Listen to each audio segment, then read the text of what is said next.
Doctor Mukherjee ji के बलिदान दिवस के अवसर पर हमारे यशस्वी प्रदेश अध्यक्ष जी श्रीमान विष्णु शर्मा जी ने सारी बातें रखी है और हम सब ये भी भूले नहीं। डॉक्टर अंबेडकर जी ने धारा 370 का विरोध किया था, लेकिन उसके बाद भी संविधान की एक अनुच्छेद बना करके कांग्रेस ने दबाव से डलवाया था। अंबेडकर जी की आत्मा उस दिन भी रोई थी जब पूरे जम्मू कश्मीर के अनुसूचित जाति जनजाति के लोगों को इस धारा 370 के माध्यम से उनके अधिकारों से वंचित किया गया था। अंबेडकर जी के जीते जी उनको कोई निर्वाचन का किसी लोकसभा का चुनाव कांग्रेस ने जीतने नहीं दिया और ये डॉक्टर मुखर्जी जी का बलिदान भी इस बात का एहसास कराता कि उस धारा 370 के कारण से डॉक्टर मुखर्जी जब विरोध करने गए और उनके उस घटनाक्रम में आज तक उनके उस समय हुई एक तरह से उस मर्डर की सच्चाई देश के सामने नहीं आने दी। तो ये तो कांग्रेस का इतिहास है।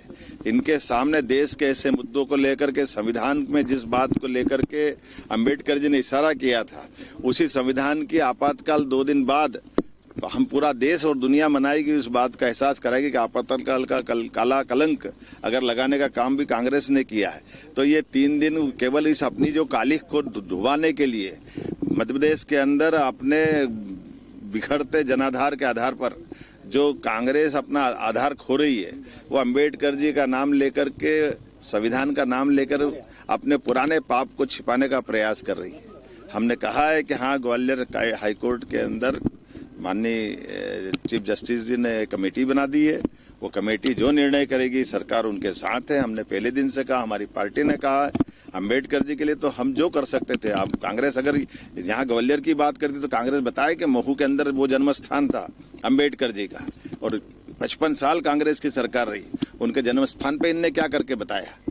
उनके जन्म स्थान को नकारने का काम किया, उनकी दीक्षा भूमि को बारे में चिंता नहीं की। और तो और अंबेडकर जी का जब शरीर छूट गया तो शरीर छूटने के, दिल्ली में छूटे हुए शरीर के बाद भी दाह संस्कार के लिए भी कांग्रेस ने तत्कालीन रूप से मना कर दिया।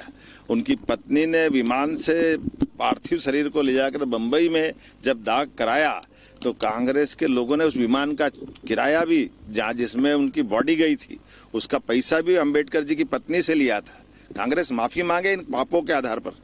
कांग्रेस कहाँ जाएगी? कांग्रेस ने तो सदैव अंबेडकर जी का अपमान किया और सारे हमारे पूरे प्रदेशवासी और देशवासी सभी वर्ग के लोग जानते हैं कि कांग्रेस का नकली आडंबर ये चढ़ने वाला नहीं, चलने वाला नहीं।